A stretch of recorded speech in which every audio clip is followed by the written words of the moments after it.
Township of Edison Zoning Board of Adjustment special meeting of March 25th, 2025 is now in session. Adequate notice of this meeting, as required by Open Public Meetings Act of 1975, has been provided by the annual notice published in the Home News and Tribune on December 13th, 2024, as posted in the main lobby of the municipal complex on December 18th, 2024. Please join me in the Pledge of Allegiance to the flag.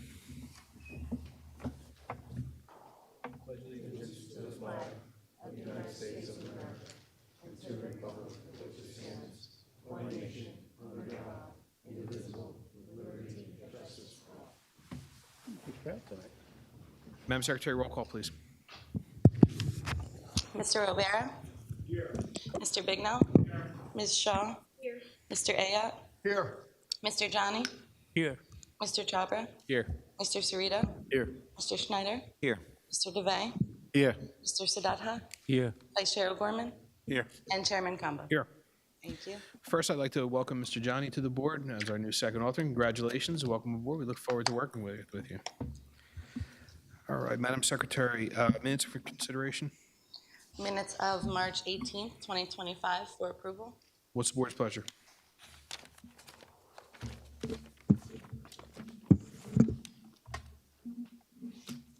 Motion to approve? Motion approved. Motion made by Mr. Cerrito, second by Mr. Johnny. Roll call, please. Mr. Chhabra? Yes to the motion. Mr. Cerrito? Yes to the motion. Mr. Schneider? Yes to the motion. Mr. DeVay? Yes on the motion. Vice Chair O'Gorman? Yes on the motion. And Chairman Kamba? Yes on the motion. Thank you. Madam Secretary, resolutions to be adopted. First resolution.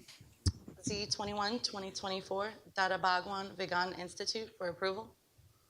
Make a motion to approve Z21-2024. Second. Motion made by Vice Chairman O'Gorman, seconded by Mr. Cerrito. Roll call, please. Mr. Chhabra? Yes to the motion. Mr. Cerrito? Yes on the motion. Mr. DeVay? Yes on the motion. Mr. Siddhartha? Yes on the motion. Vice Chair O'Gorman? Yes on the motion. And Chairman Kamba? Yes on the motion. And then we have Z22, 2024, Congregation of Israel for approval. What's the board's pleasure? Make a motion to approve Z22-2024. Second. Motion made by Vice Chairman O'Gorman, seconded by Mr. Siddhartha. Roll call, please. Mr. Chhabra? Yes to the motion. Mr. Cerrito? Yes on the motion. Mr. Siddhartha? Yes on the motion. Vice Chair O'Gorman? Yes on the motion. And Chairman Kamba? Yes on the motion. Thank you. Thank you, Madam Secretary. Good evening, ladies and gentlemen. This is a special meeting of the Township of Edison Zoning Board of Adjustment. The board is composed of Edison Township residents appointed by municipal council who volunteer their time in service to the board. The municipal land use law requires that members successfully complete a land use training course administered by the New Jersey Department of Community Affairs. This board also holds in-house training conducted by our board professionals. The zoning board abides by the provisions of the municipal land use law in addition to our board's bylaws. The zoning board is a quasi-judicial land use board, which differs from the township planning board. Under the municipal land use law, board members are required to be impartial and are not allowed to discuss any case prior to being considered at a hearing. All applicants will have the opportunity to present their case before the board, along with the opportunity for board members and board professionals to question the applicant and their witnesses. At the conclusion of the applicant's presentation of their case, the case will open to the public. Residents within 200 feet of the subject property will be heard, followed by residents from outside of 200 feet. All residents will be sworn in, they'll provide their name and address, and they'll be given 6 minutes to comment on the application being considered without the opportunity for rebuttal. Residents may ask questions of the applicant's professionals, and board professionals. The board requests that these questions are asked prior to any commentary being made on the application. Once the commentary begins, the resident's timer will begin. The applicant will be allowed the opportunity for cross-examination of their witnesses. Under the law, the chair is allowed to stop any commentary which is repetitive or an attempt to filibuster the board. Further, the chair is allowed to stop any commentary that is irrelevant to the case or prohibited from the board's consideration. Once the public portion is closed, all public comments are ended unless new testimony is presented by the applicant. Following the closure of the public portion, the applicant will have the right of summation on their application. Following summation, the case will go to the board for decision. This procedure has been followed by the board and is similar to the procedures followed by boards of adjustment statewide. The municipal land use law requires the board to engage in a balancing act. It is not required to strictly apply township ordinances, zoning plan, or master plan.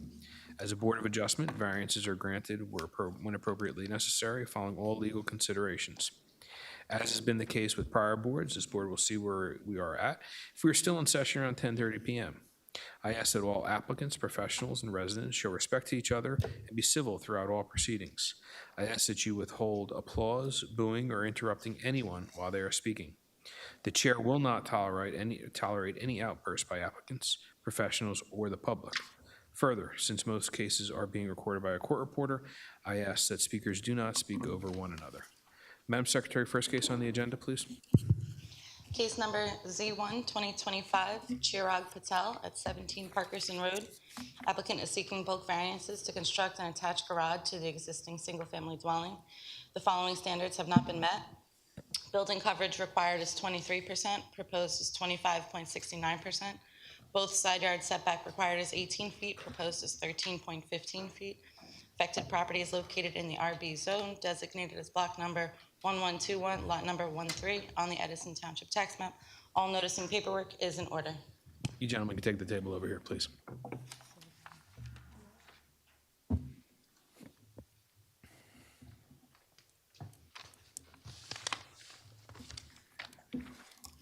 I'm going to ask you both to raise your right hand. Sure. Do you solemnly swear or affirm to tell the whole truth, nothing but the truth to help you God? I do. Okay, sir, starting with your name, set forth, yeah, you can pull that microphone really close. You can take a seat too, sir. Okay. Both of you guys take a seat and make yourself comfortable. Hi, my name is Chirag Patel. Okay, and sir, your name? Joseph Primiano, Primiano, architect for the applicant. Okay, so we're just going to qualify. If you could just give a summary of your background and qualifications. Graduated NJIT 2001, started my own practice in 2007. I'm licensed in New Jersey and 10 other states. My license is in good standing. I've testified before numerous boards throughout New Jersey. I've testified before this board numerous times. Okay, we'll accept you. Thank you very much. So we are here tonight seeking bulk variances for an addition that we're doing on the side of the house. Currently, there's an existing 2-story frame dwelling, but there's no garage on the house. The structure that was built is slab on grade, so there's also no basement or any storage. So what we're proposing is a 1-story garage on the left side of the house with a little storage room behind it. What happens is, because of the setbacks, there's a requirement for a single side yard setback to be 6 feet, and we're requesting 5.25. Then there's a combined side yard setback of 18 feet, and we're requesting 13.15. The other variance that we're also seeking is for building coverage. The building coverage is allowed to be 23%, currently is 20.88. We're asking to exceed that a little bit and go to 25.69%. The reason for some of these variances are because there's a pre-existing undersized lot. So the lot is only 6,714 square feet, where in this zone, the requirement is 7,500 square feet. The lot width is also undersized, which is 60.42, where the requirement is 75. So what we did was we tried to keep the garage to a minimum on that side of the house. We didn't want to, do something that was very intrusive and, detriment to the neighborhood or the neighbor in particular. So the applicant has, we propose to keep this as a 1-story addition, just to minimize that side yard impact and pretty much just get the basic needs that the applicant has, which is just some additional storage and an interior car space. Currently, right now, they're just parking in the driveway, and they do not have any garage space at all. When they bought the house a few years back, obviously they knew there was no garage, but when we got hired and we got involved, I had to give the applicant the bad news that, hey, listen, this will need a variance because the side yard setback goes through the proposal. But that's, I don't know if the board wanted me to go into further detail on that, but That's besides just listing the areas. So the addition of the garage will be 266 square feet, and the room in the back is 97 square feet. So again, we tried to keep it to a minimum as to not, overdo anything here. Okay, thank you. Well, first, it's not always bad news that you're here. But secondly, I'm just noticing that you did stay under the floor area ratio, which is something we appreciate. Does the board have any questions for Mr. Permiano?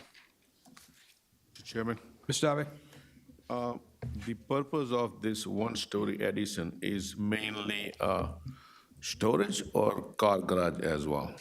So it's both. So the garage will be for the car in the front, and then there's also to get a little storage room behind that. And this is a corner property of Durham Avenue, Durham Road and Parkerson, correct? No, this is not a corner. Corner property? No.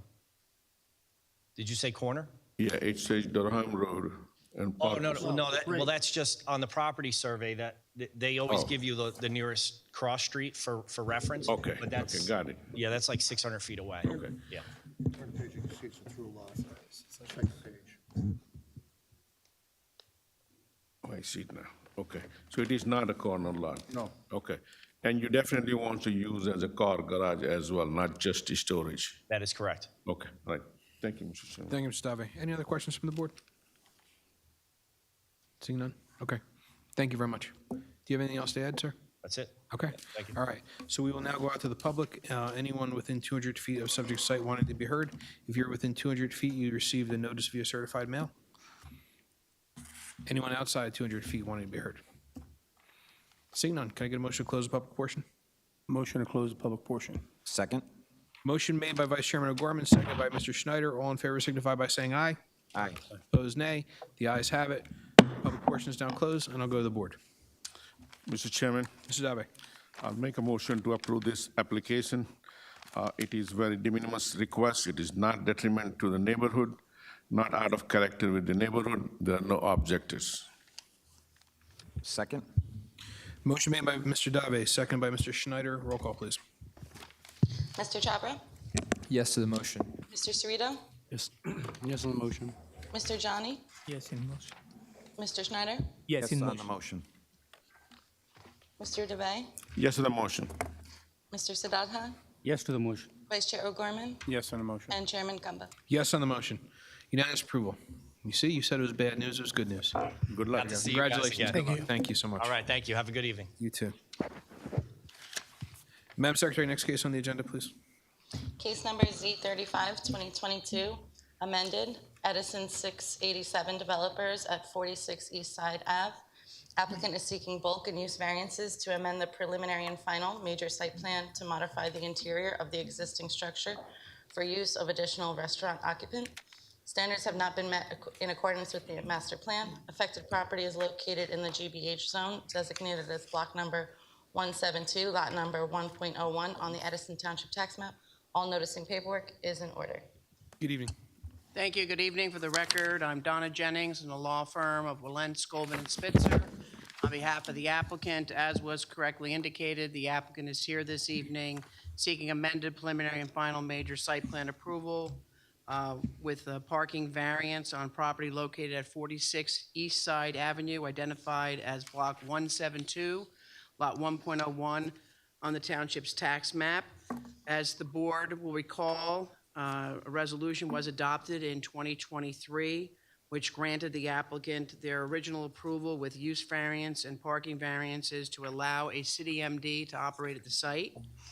The board also granted a parking variance to permit the applicant to have 38 parking spaces where 59 were required under the ordinance. And the board also granted variances for parking setback, number of loading spaces, buffer, and sign height. As a condition of that approval, the board required the applicant to return when it identified tenants for the remaining vacant space in the existing building. So all the improvements for the city MD are up. We're not making any changes to the actual building, size and/or any of the parking areas, landscaping. All that was just recently done, and city MD is up and operational.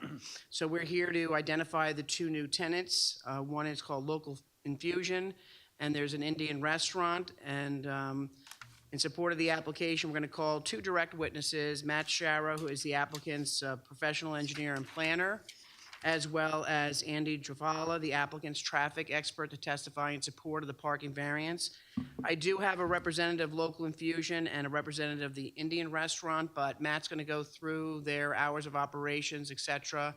But if you have any questions regarding the operations that Matt's not able to answer, we'll bring those other witnesses up and they can answer any questions that you have. So with that, we'd have Mr. Sharrow sworn in, please.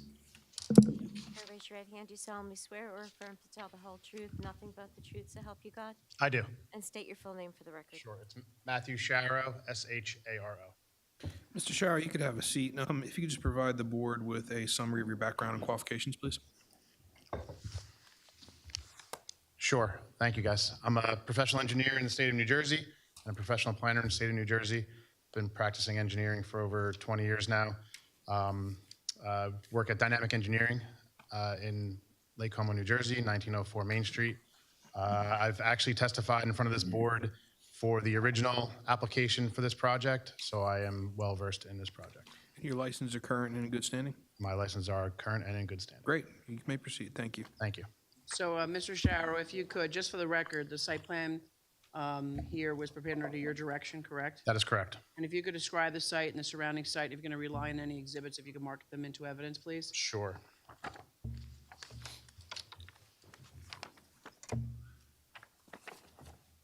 If you just may want to take a microphone over with you. There you go. Yeah, I hope it works. We'll find out.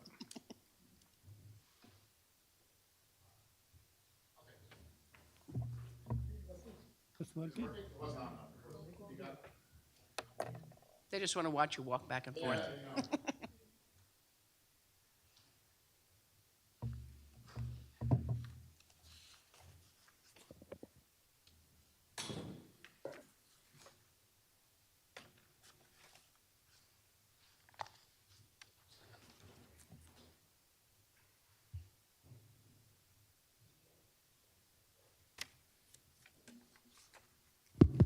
All right, there we go. Great, thank you. All right, so I'll mark exhibit A1 as the aerial map exhibit. Is this an exhibit that was already submitted as a part of the application? It was submitted as the previous, in part of the previous application, not this current application, no. Okay. Do we have smaller versions, or are they attached, Rachel?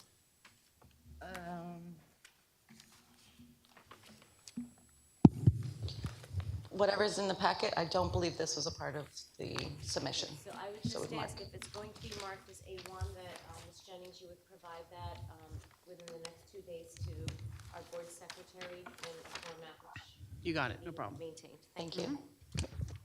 Thank you. So this is, in the center of this, this is prepared by Dynamic Engineering, entitled Aerial Map Exhibit with today's date, March 25th, 2025. So this is an aerial view of the property. In the center of the exhibit is the property, block 172, lot 101. I know it's a pretty far off exhibit. I'll get to a closer exhibit in a second. Basically, the surrounding uses: to the north is residential, to the east is a gas station, to the south is Route 1, and to the west is some more commercial and an existing shopping center.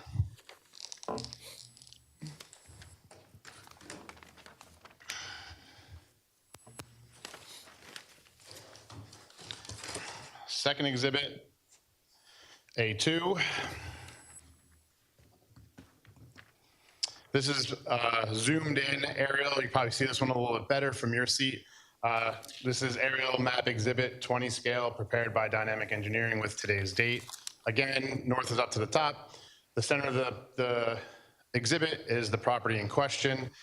Just to reacclimate you with the property itself, the white area on here is the existing building, and the surrounding areas are the parking. This is a good exhibit because it actually shows the improvements that were already installed as part of the original application. So you're looking at a more up-to-date exhibit than what was previously there.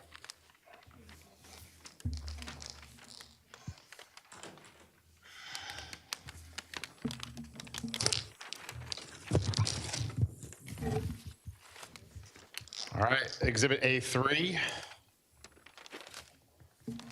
This is prepared by Dynamic Engineering entitled Site and Landscaping Plan Rendering with today's date, March 25th, 2025. So what you see here is basically exactly what you saw in the aerial. There's no changes to the building. There's no changes to the parking. There's no changes to lighting, landscaping, anything. It's exactly what's on the aerial today. All we're doing, per Ms. Jennings, is that we are changing the uses. Previously, the adjacent use to the city MD was a retail. Now we are putting in applying to put in a local infusion and a restaurant. So the render is exactly what's out there today.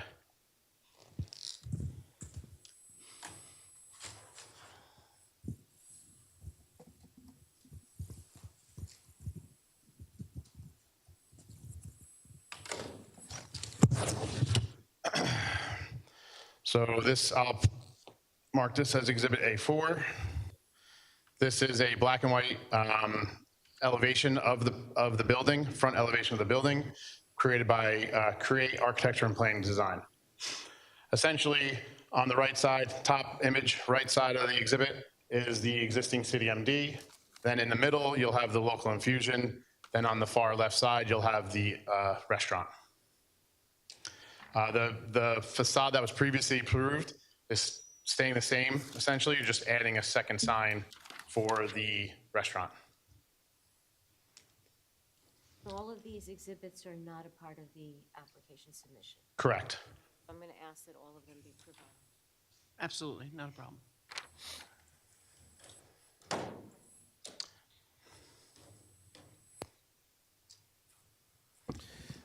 While you're getting the next board out, either Mr. Shower or council, can somebody explain to me what local fusion is? Because I need to, I'll get there. I need to understand it if we're going to proceed. You said restaurant, but I'll get there. I just wanted to You're give making me everybody. feel old that I don't know what something is. I'll get there. I just wanted to give you a lay of the land first to explain that nothing's changed on the site. There's no additional site improvements. Go through the architecture a little bit.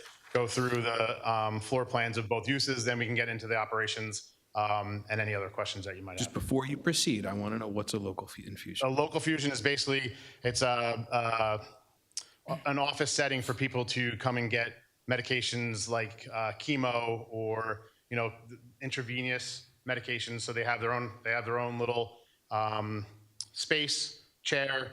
They start the infusion. They set up appointments. So it's all appointment based. There's a couple nurses that are in there at the higher times, but all in all, it's just a place for people to go to get their long-term medicines. Okay. Does that make sense? Does. You may proceed. Thank you. Yeah. All right, so this exhibit A5?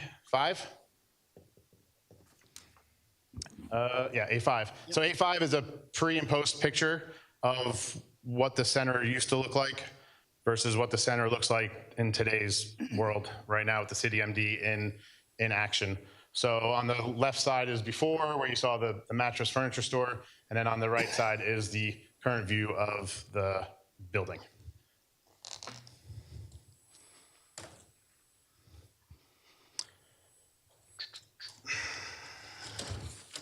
So just for the record, and I believe this was submitted as part of the package. It's just one sheet from the overall architectural set. Showing the floor plan of the local infusion. So this is, I'll just do A6. So what this shows is the user rooms, a break room, bathroom, the hallway, and the reception area. So as you walk in, there's a reception area to wait for your appointment, a hallway down with some rooms off the sides, a patient area, a break area, some storage areas, and then a restroom at the end of the building. Pretty straightforward office, medical office type setup here. And then lastly, A7. And this is the floor plan for the restaurant use. So again, this is the far end of the building. So as you walk in, there's a reception area with the takeout counter. There's 25 seats. a couple displays for meat. Then behind that is your kitchen and your prep rooms. Then there's a long hallway on the right side of the building that leads you to the rear where the bathrooms are. So pretty straightforward for a smaller restaurant type use like this, with the kitchen in front, restaurant in front, kitchen in the middle, bathrooms in the rear.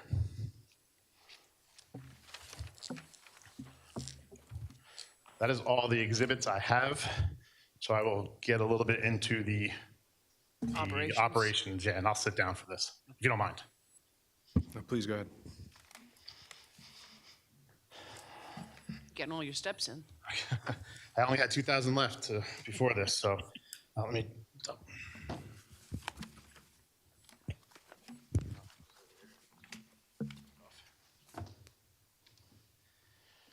All right.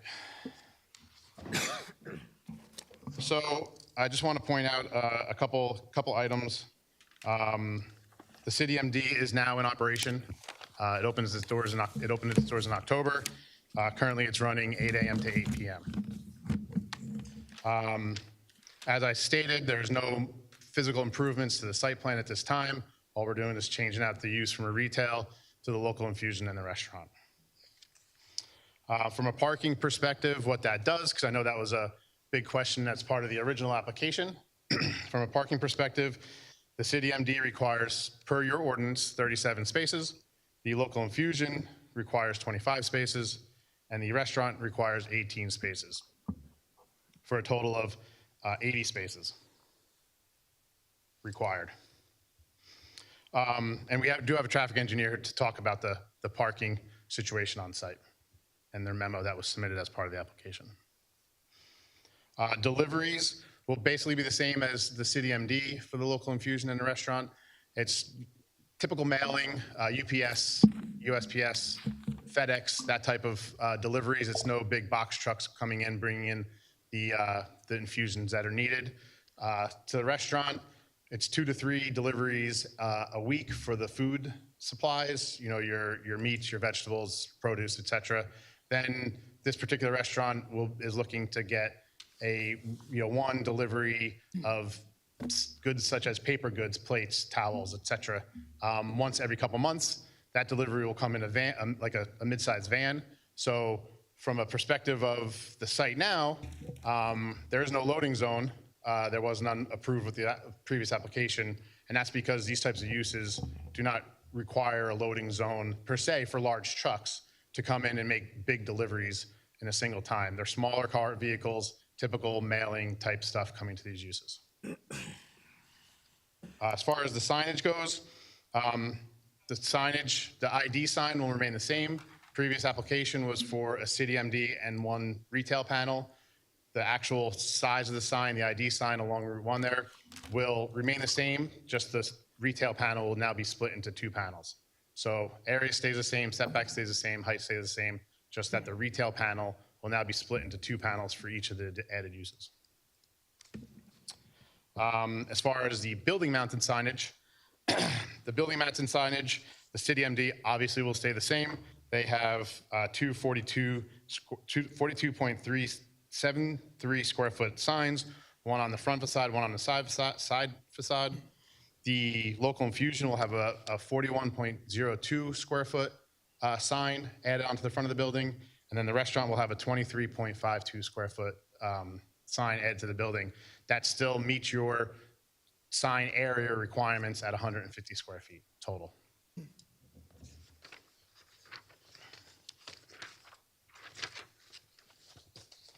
All right, so operations for the local infusion, then I'll hit the restaurant. So basically, the hours of operation for the local infusion will be 8 a.m. to 8 p.m. Again, that's by appointment only. So, you know, it's not like a, emergency room or anything like that. People are going there for specific infusions. They make appointments, they go, they leave. Deliveries to there, I think I hit this already, 2 to 3 times a week by local mail, FedEx, etc. 2 nurses are on staff at one time, so just 2 nurses with the patients.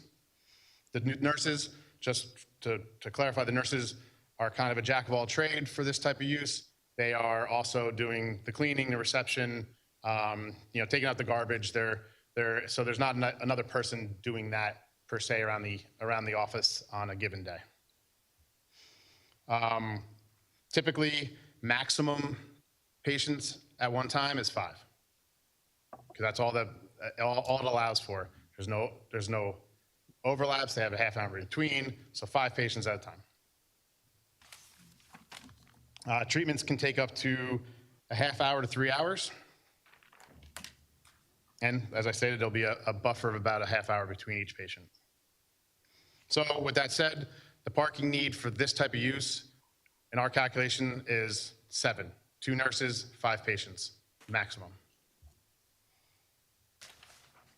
And I went through the architecture. All right, next on to the restaurant. Hours of operation for the restaurant will be 10 to 9:30, 7 days a week. The busiest times for this restaurant, obviously lunchtime is 11:30 to 1, 6:30 to 9. And as far as employees to the restaurant, there'll be 4 to 5 employees. There'll be a cook helper, restaurant or reception manager, a server, and a cleaner. And then this will be a takeout restaurant, so they anticipate 10 to 15 orders during the peak hour. As far as the inside, I believe I hit this, but I'll hit the square footage real quick because I know it's important for the parking calculation. There will be 25 seats. The original application for this had approximately 40 seats. The restaurant user has now reduced that to 25 seats.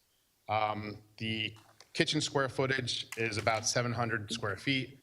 That includes the prep area, the cook area, etc. That leaves approximately 900 square feet for the actual retail space of the restaurant. So with that said, that's where we came up with the 18 parking spaces required for this use, based on the fact that there's 900 square foot of retail space, approximately 900 square foot of retail space, per your ordinance requires 18 parking stalls. And that's all I really have on the operations side of things.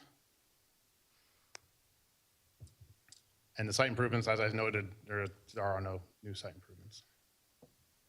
And under the ordinance, under the city MD approval, how many parking spaces were they allocated? City MD? Yeah.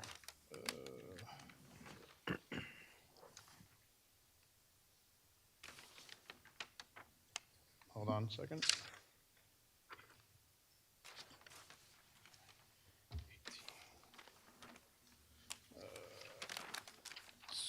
Sorry, I know I have that in my notes somewhere.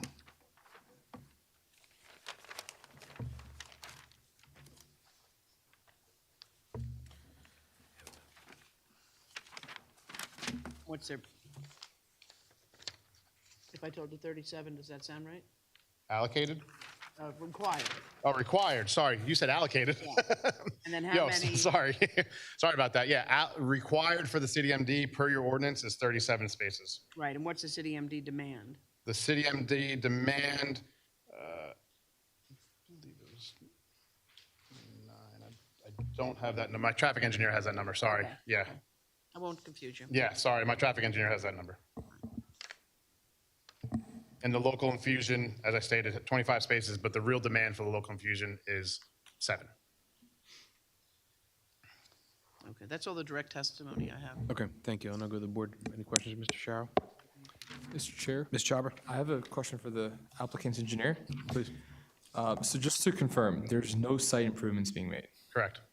And what are the total number of parking spots with this proposal as of today?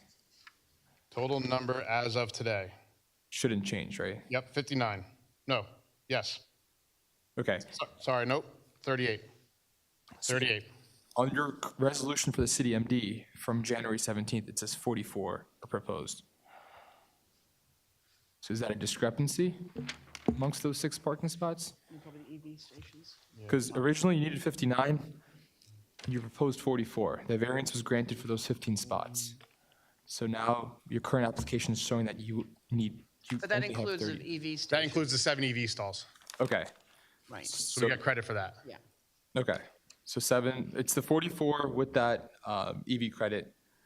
And currently you have 38 total Correct. without the EV. No, the EVs were installed. Okay, 38 so with the EV credit or without the EV credit? With the EV credit. Okay, 38 are there today, right now. okay, correct. That's what's actually there. Okay, so it's a 42 spot, 42 parking spots, that's the variance that you're requesting essentially. Correct. Okay, it originally went from 15 to 42.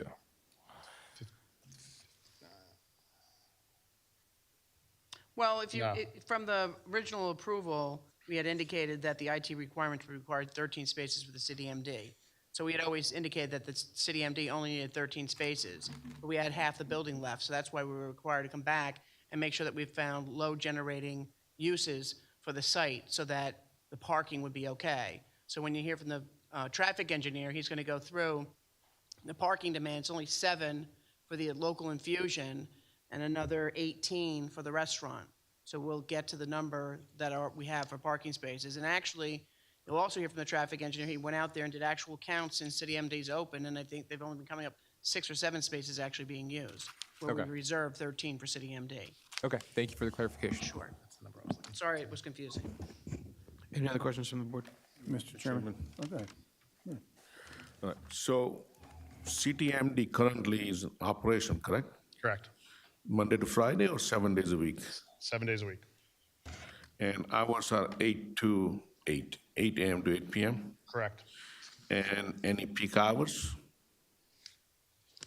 I don't think so. It's an Yeah, urgent care. urgent so- care, so there's no, Anytime it got completely full, took all these spaces that you have, the parking spaces? So far, you're open still since October, correct?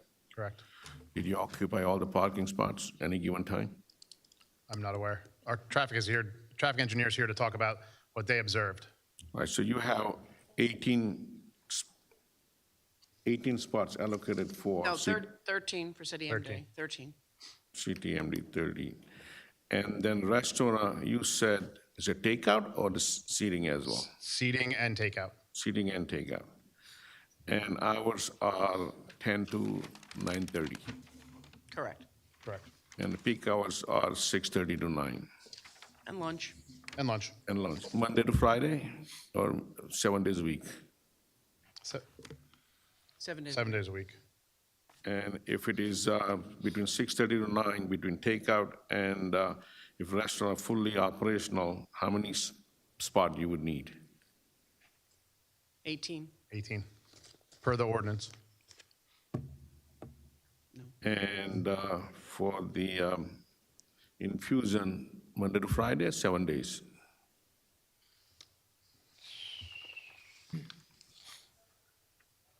It's 7 days a week again, but it's like 6 days a week, Sundays only on special occasions for appointments, And Saturdays, hours are 8 to 1. 8 to 1. And you are expecting, you're allocated 11 spaces for 7. 7, 7. 2 for the nurse, 5 for the rooms. And your testimony is that 37, 38 spaces are enough. There will not be off-street, on-street parking, off-site parking. Correct. Okay. Based on those demands. Thank you, Mr. Chairman. Thank you, Mr. Stein. Vice Chairman? Yes. Looking at this, you said the maximum of 5 patients? You have 6 treatment rooms. Well, they have to clean them, so Yeah. somebody comes in for a 3-hour treatment, and then somebody else comes in. There's always an open room that's got to be clean. All right, There's good. only Thank one you. person doing everything there, so they All right. can't, you keep one extra room open at all times. Thank you. I have a question. So for the restaurant, is there a plan for designated to-go spots? Or someone just coming in to get? No, you mean in the parking spot Correct. to go? Yeah. No, but I mean, we could if you wanted us to. Is there any designation for city MD parking, or is it just open parking within the parking field for any of the three uses? I believe it's open parking, they're not numbered. Okay. And then with regard to the local infusion, do you anticipate patients arriving via medical transport, van, ambulance, things of that nature? That we probably should ask the Yeah. local infusion person, but Okay. yeah, there are definitely people who can't get themselves there, so they're probably being dropped off by a family member, and then they're coming back, 3 hours later. Okay. I mean, it's just, We have the local infusion person, so we can have him testify to that. Okay, all right, thank you very much. Okay, anyone else on the board? Chairman, Schneider? I'm looking at the floor plan for the restaurant. About halfway down the building, it says takeout. What does that indicate? There's a new floor plan, the exhibit that I introduced.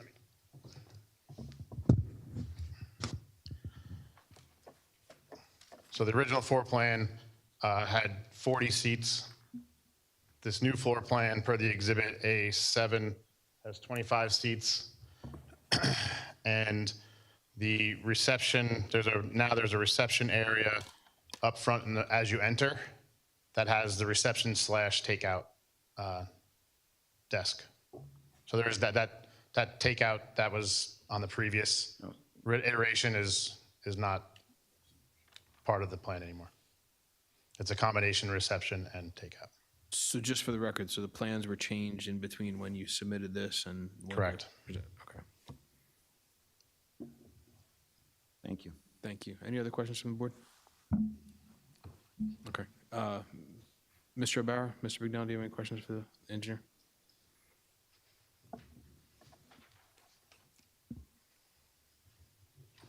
I'm waiting for you to go on. Mr. Chairman, we didn't review this application because it just came in as a variance. But I would just suggest to the board that they have to just make sure that there's enough parking, that's all. There was always planned to have something in that section of the building next to the medical use. And I think this is a less intense medical use than I think what was proposed originally. Because it's just going to be infusion, that's like by appointment. It's not like a medical emergency where you're constantly getting patients and things and loaded in the waiting room, so. And there's no changes to the site plan that I can tell. Okay, thank you. There is one issue, and I'm not sure if this is the issue or this is the right application, but there was some concern about mature trees along the property line that are affecting the neighbor. I'm not sure if that's this application or not. I'm not in the office anymore, so I don't know if this is the one, but if it is, I think you may want to have them address that this evening. Maybe those trees may need to come down and they become good neighbors. So I just point that out to you. I'm not sure exactly if this is the one or not, but I was in the office on Friday, and I believe this is the application. You are correct, Mr. Bignell, that there is a neighbor who has been complaining about the trees, and we're willing to go out there and trim them. We don't want to take these mature trees down, but perhaps we could trim them, and I don't know, maybe you can go out on the site and meet with the owners. Well, I spoke with the township engineer, and we weren't going to charge a penalty only because of the situation. I think it's growing, the one large tree is growing into his basement. The roots are growing into his basement, so I think that's a concern. I know that's not really your fault, but maybe you can work that out with them. You can solve a problem while we're here. Sure. We'll take a look at that. Okay, thank you. Okay, any other? Mr. Chairman, I have a follow-up question. The city MD is currently operational. You do not have do you have a restaurant operator? Is the lease signed for the restaurant? Yes, there is a signed lease for the restaurant. And what about the infusion? Yes. And how long is the lease? Well, we could have somebody else come up and testify to that. I didn't see the leases myself. Mr. Chairman, I just want to make sure that if board approves this, if a tenancy is changed, they have to come back to the board again. Yeah, you could put that in the resolution of approval, just like you did the first time, and then we're back here because it was in the resolution. Okay. Thank you, Mr. Chairman. Thank you, Mr. Dave. Okay. Any other questions for Mr. Sharrow? Okay, all right, seeing none. Okay, so is it possible, can you produce the representative of local infusion, just so we get an idea? Sure. Thank you. Tom Hammer, come on up.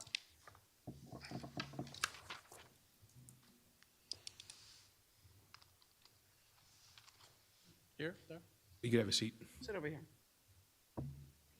They're gonna swear you in first. Sure. Sir, raise your right hand. Do you solemnly swear or affirm to tell the whole truth, nothing but the truth, so help you God? I do. And just state your full name for the record. Thomas Hammer. And if you could, Mr. Hammer, just first, what is your relationship with Local Infusion? We handle their development and construction. We've been with them since they started back in, I think it was 2022 when I first met the owners. We've built over 15 to 20 projects. We have many in development now. I've been a contractor for around 40 years. I've worked in 38 states in the United States. And if you have any other questions, please. Yeah, no, if you go could for it. just maybe explain, I know we attempted to explain what Local Infusion is, but if you could describe what that actually is. So local infusion is a alternative to getting care in other places, like many things are going outpatient. So they saw a need to treat patients for these diseases, that are being done in hospitals. And basically this gives the patients a more comforting, private experience. A lot of these treatments were done in hospitals in open rooms, and there's also a medical cost benefit because they're not getting charged with all the fees that a hospital would charge. And so a patient is an appointment. Depending on their treatment, they might come once a month, they might come once every 3 months. And as was previously stated, there's treatments are half hour to 3 hours. And they do need to prep a new room if there's another patient coming in. That's why they have that extra room. Did one of you had a specific question we didn't answer? So my question was, if you could just explain upon how patients will arrive. I understand, some will drive themselves, some may be dropped off by a relative, but do you propose any, medical transports, anybody in an ambulance? None to my knowledge. I've not seen that, I've not experienced it.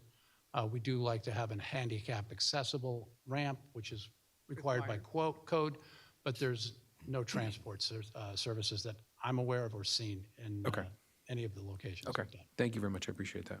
Does the board have any questions, Mr. Hammer? Okay, thank you very much, sir. Thank you. Okay, at this time, I'd like to call up our traffic engineer.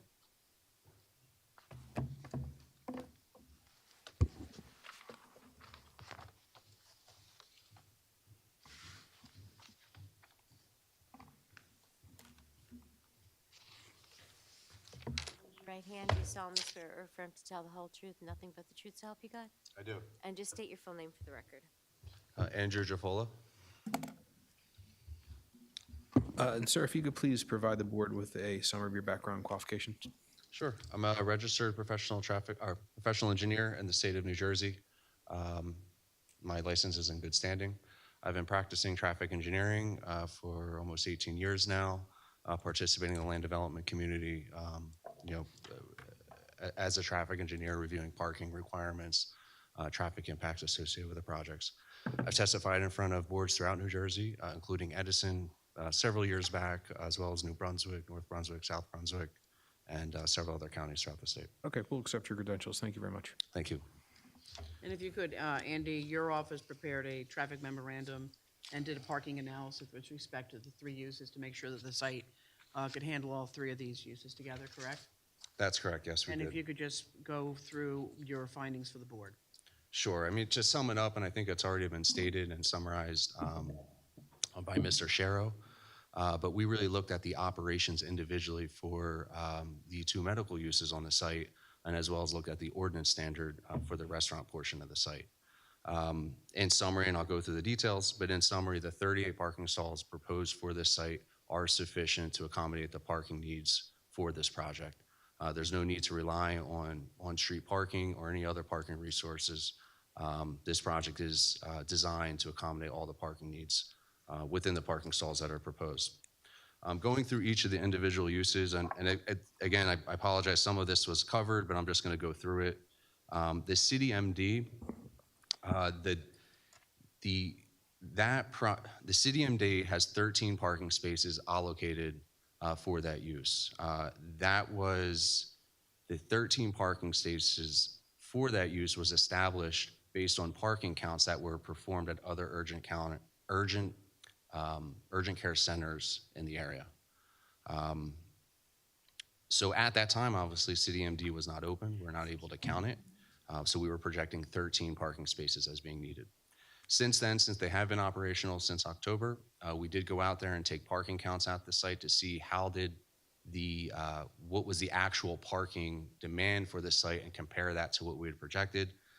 We counted on a Friday and a Saturday, and we found the maximum demand that was actually being experienced at the site to be around 7 on a Saturday. So again, it corroborates that 13 parking spaces that we're allocating towards CityMD. We're experiencing 5 stalls less than that for the demand for the site. We are not proposing to reduce the number of spaces that are allocated to CityMD. We are proposing to continue to maintain the 13, but again, we're experiencing a demand that's much less.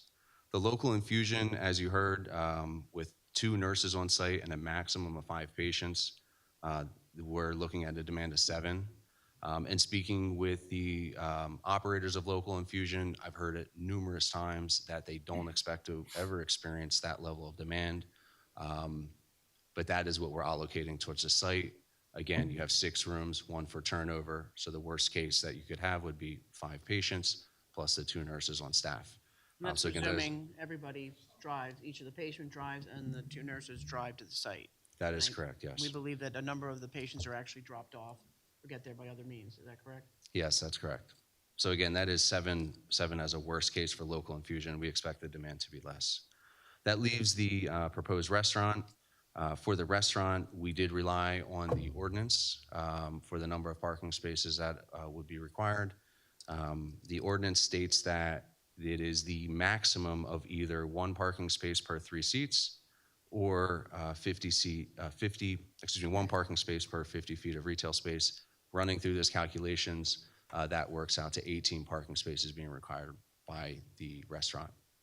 When you sum all of that up, again, using the conservative allocation of 13 for the CityMD, the conservative assumption of 7 parking spaces for local infusion, and the 18 for the restaurant, that works out to 38 parking spaces being needed for the site, where 38 parking spaces are proposed.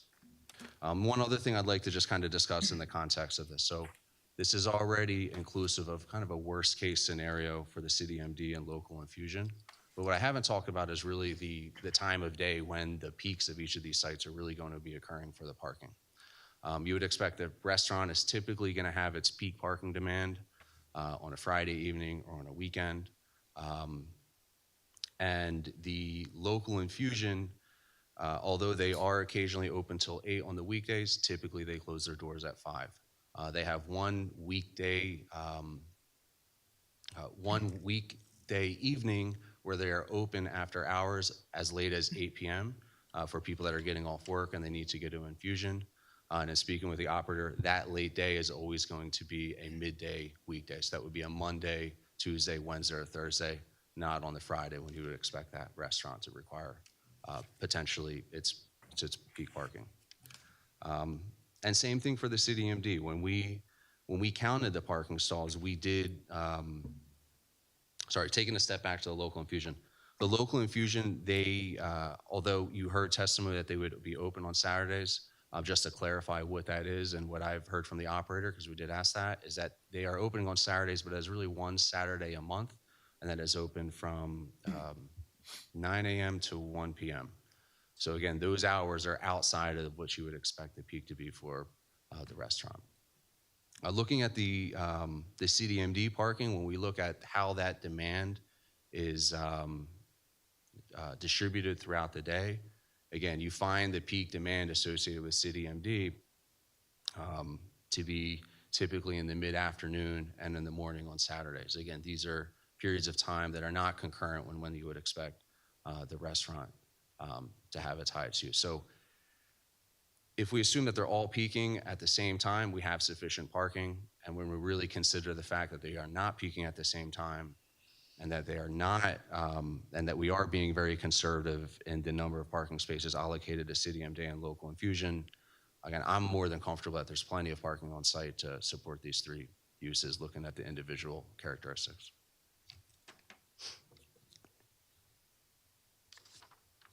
I don't have anything else unless there are questions. Okay, does the board have any questions for Mr. Tripolo?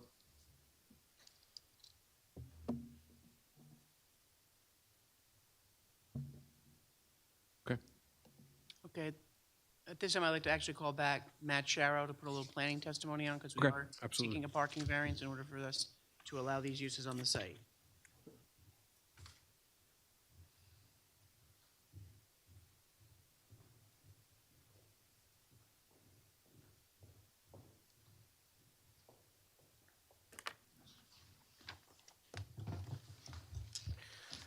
Mr. Shower, you're still under oath, and your qualifications haven't changed since you were standing against the wall there? Correct, yes. Good, thank you. Thank you.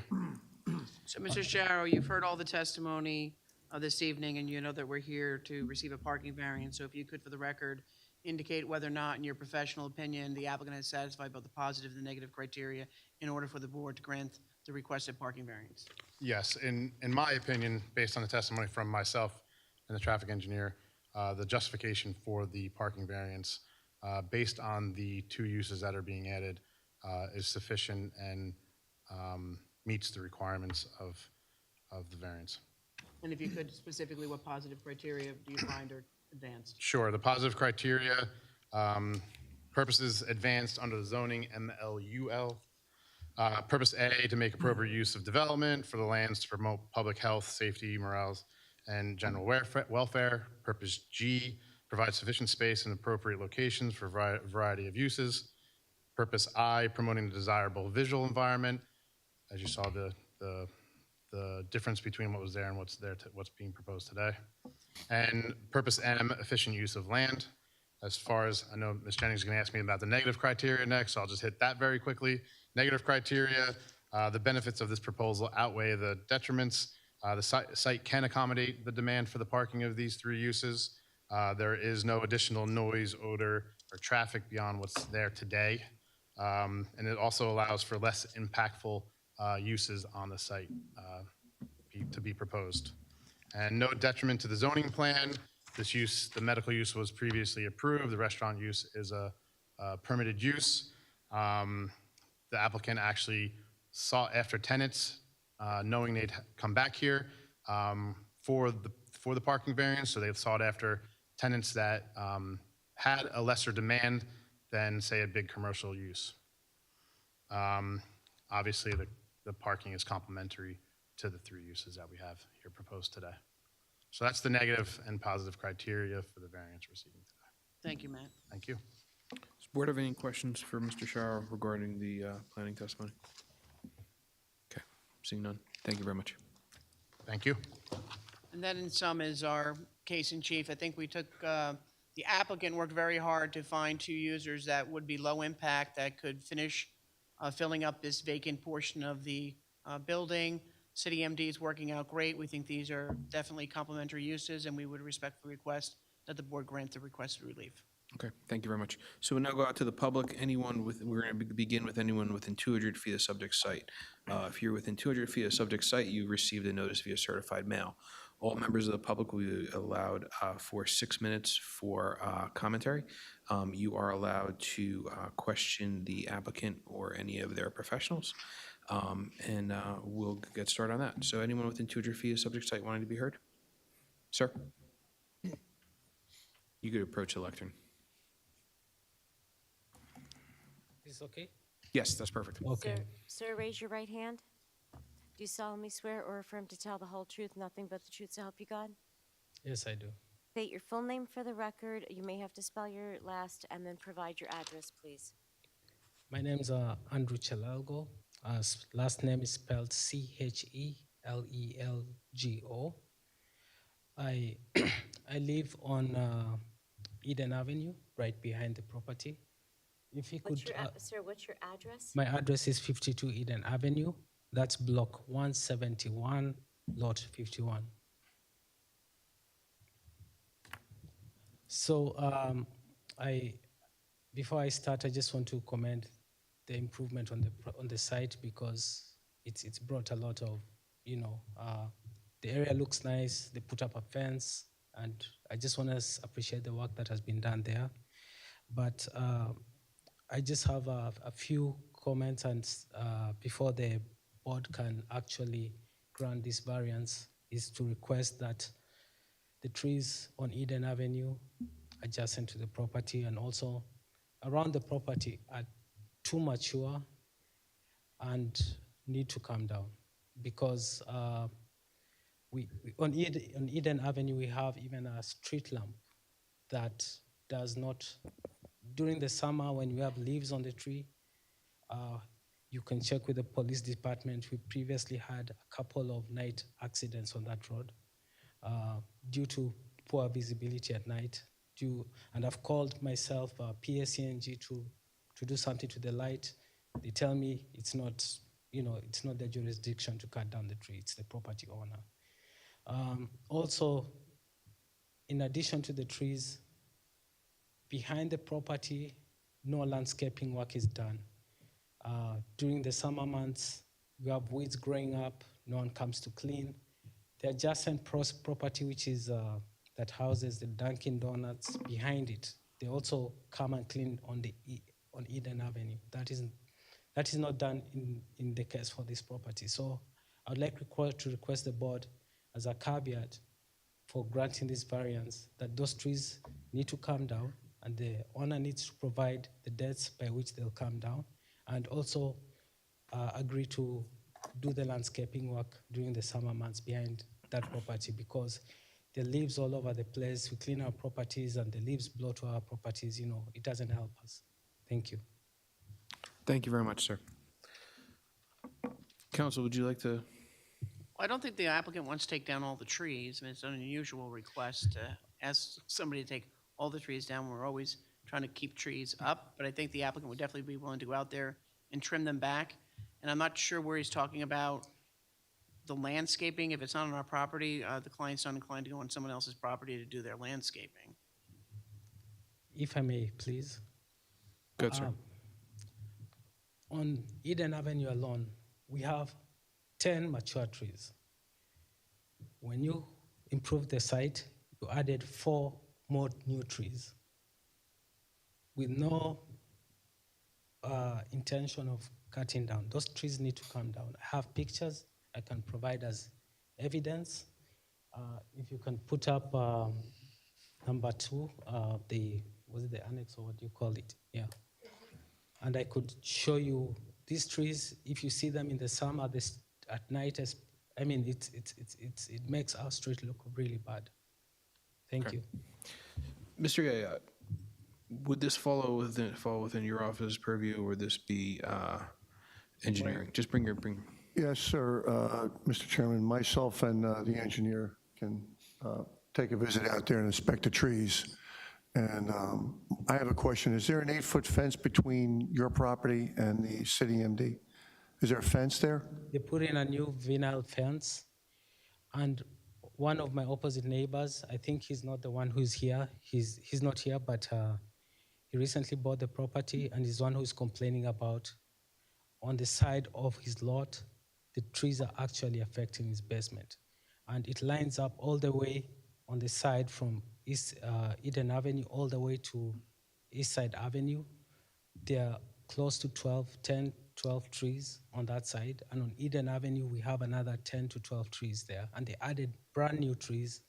So, we agree, accept the aesthetics around the trees, but if the older trees can come down, that's all we're requesting. Okay. And Ms. Jennings, if so approved, you'd be agreed to Mr. Aya and Mr. Picarillo making a visit to the property and comply with any. Yeah, I think they'd like to work with it, but we just don't want to agree to take all the trees down. I mean, we did have a site plan approved, and we were instructed to put additional trees in. So It's kind of an unusual request to ask an applicant to take all the mature trees down. But it's also being a good neighbor. Yeah. Okay. Understood. Okay. Thank you so much, sir. We appreciate it. Is there anyone else within 200 feet of subject site wanting to be heard? Anyone outside 200 feet wanting to be heard? Last call. Seeing none, can I get a motion to close the public portion? Motion to close the public portion. A second. Motion made by Vice Chairman O'Gorman, second by Mr. Dave. All in favor signify by saying aye. Aye. Opposed, nay. The ayes have it. Public portion is now closed. Ms. Jennings, if you have any summation? No, essentially, I think, as I indicated earlier, we are back here because your prior approval required us to come here. The applicant spent a lot of time trying to find the right tenants that would work with the parking that's on the site. And we think that we have the testimony to support the variance request, and we respectfully request that the board grant an approval. Okay, thank you very much. So now I'll go to the board. Mr. Chairman, Mr. Dave? I make a motion to approve this application.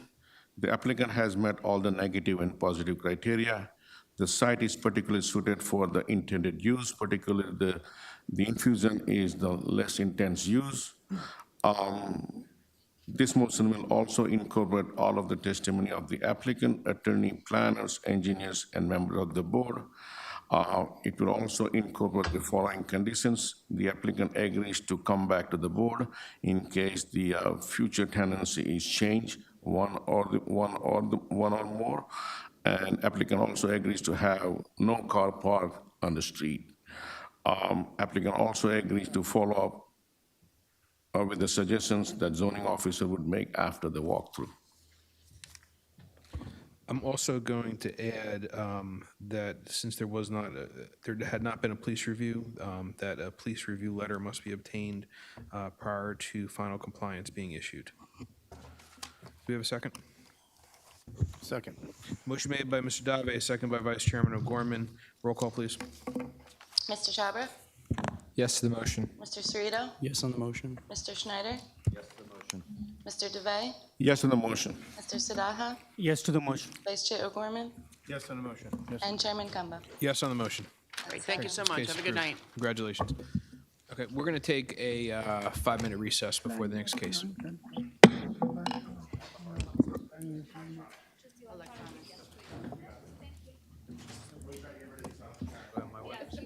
You know, those are bringing this up yesterday. Yeah. It was sunny, so.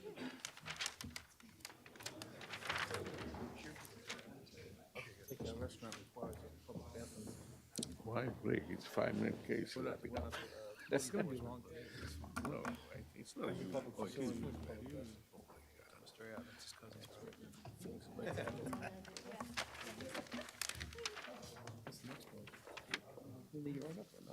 This isn't the one.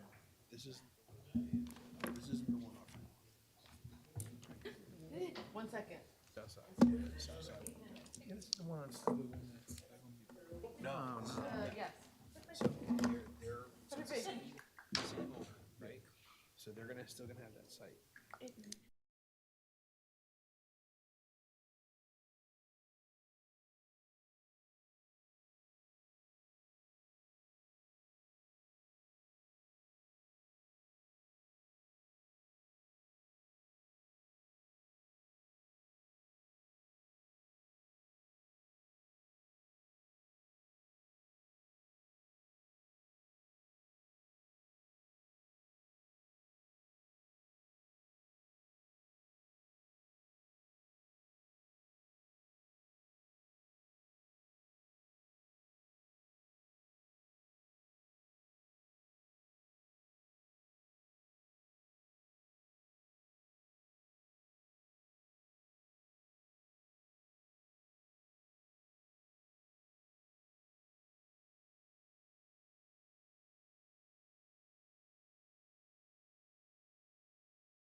Can I get a motion to return to session?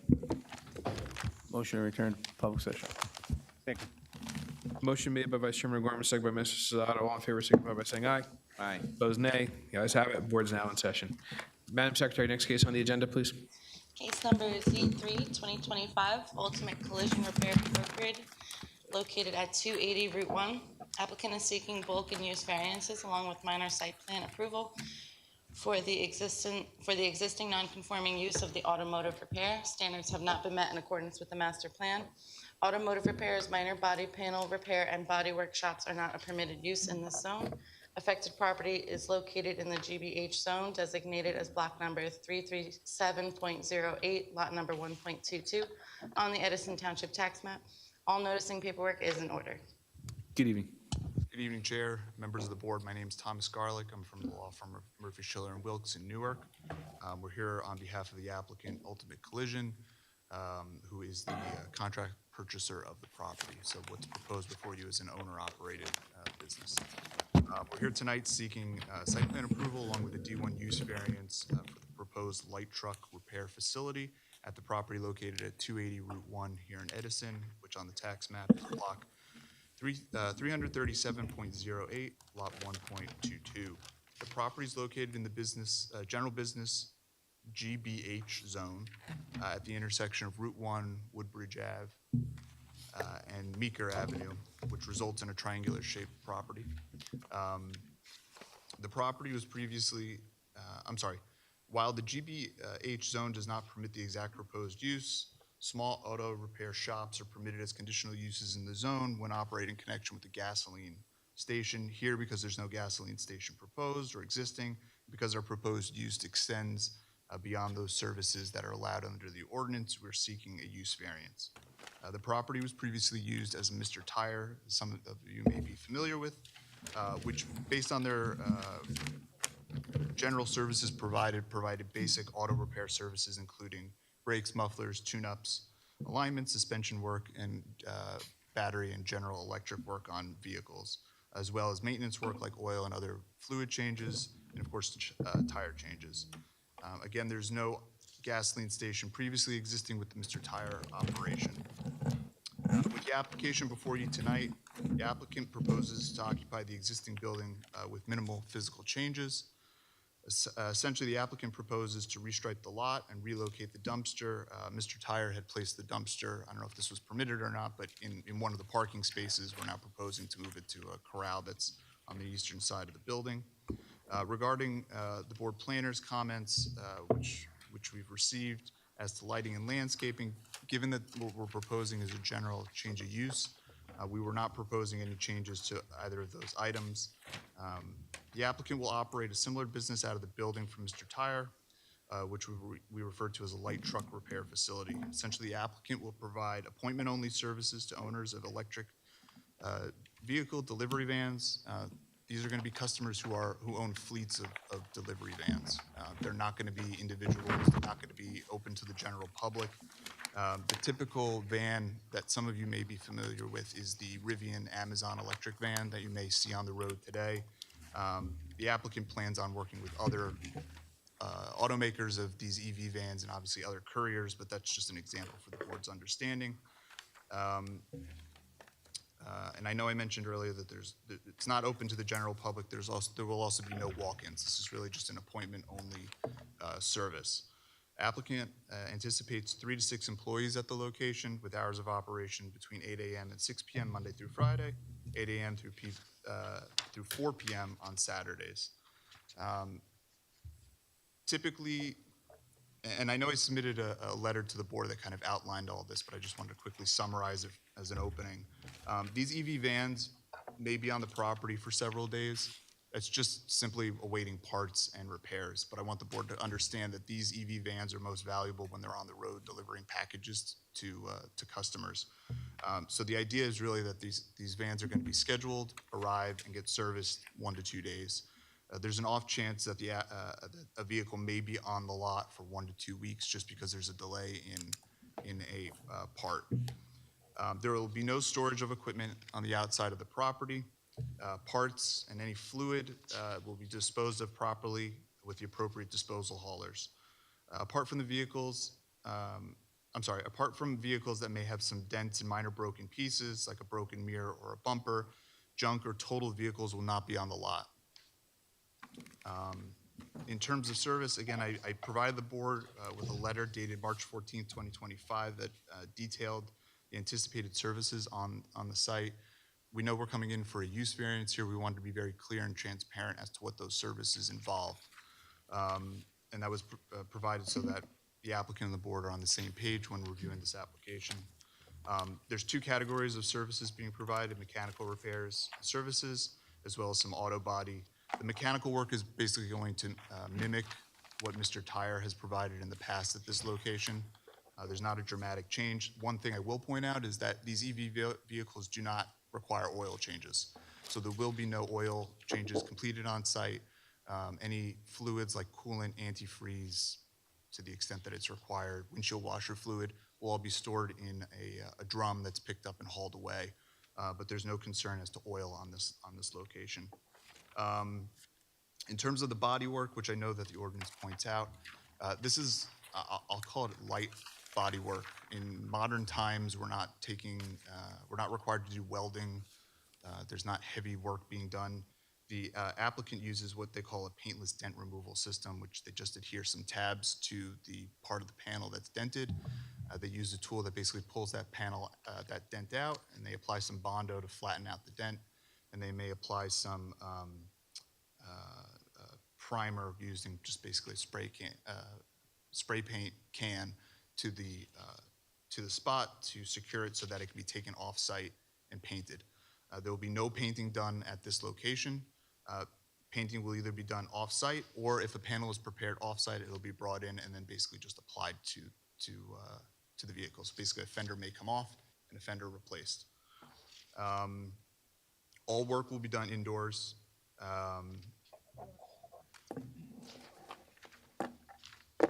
In terms of witnesses, we have two witnesses here tonight. Robert Murray from Menlo Engineering Associates, briefly take the board through the site plan that's been submitted, and our planner, John Chadwick, to provide testimony on the variances and waivers requested. Should the board have any questions on the paper that was, the letter that was submitted from my office outlining the services to provide, we also have Jerry McNee, who's a member of the applicant, to provide that testimony. That's all I have. I appreciate the board's time in hearing that summary. Okay, thank you. I'd like to call our first witness, Engineer Robert Murray. Raise your right hand. Do you solemnly swear or affirm to tell the whole truth, nothing but the truth, so help you God? I do. And state your full name for the record, please. Robert Murray. And Mr. Murray, if you could please provide the board with a summary of your background and qualifications, please. Yes. I graduated from Stevens Institute of Technology in 2017 with a bachelor's in civil engineering. I've been a professional engineer for 4 years now, and I provided testimony in front of multiple boards, including both Edison boards. Okay, and your licenses are current and in good standing? Correct. Okay, you may proceed. Thank you. Thank you. If I can direct your attention to the easel to my right, where we have the engineering site plan, which is sheet 2 of the provided plans. And just to orientate the drawing, north is up. The property, better known as 280 US Route 1 Ultimate Collision, is lot 1.22 of block 337.08 in the township of Edison. The site is located on the southwest corner of Route 1 and Meeker Ave, with existing access off both roads. The property is approximately 0.414 acres and is located entirely within the GBH General Business District Zone.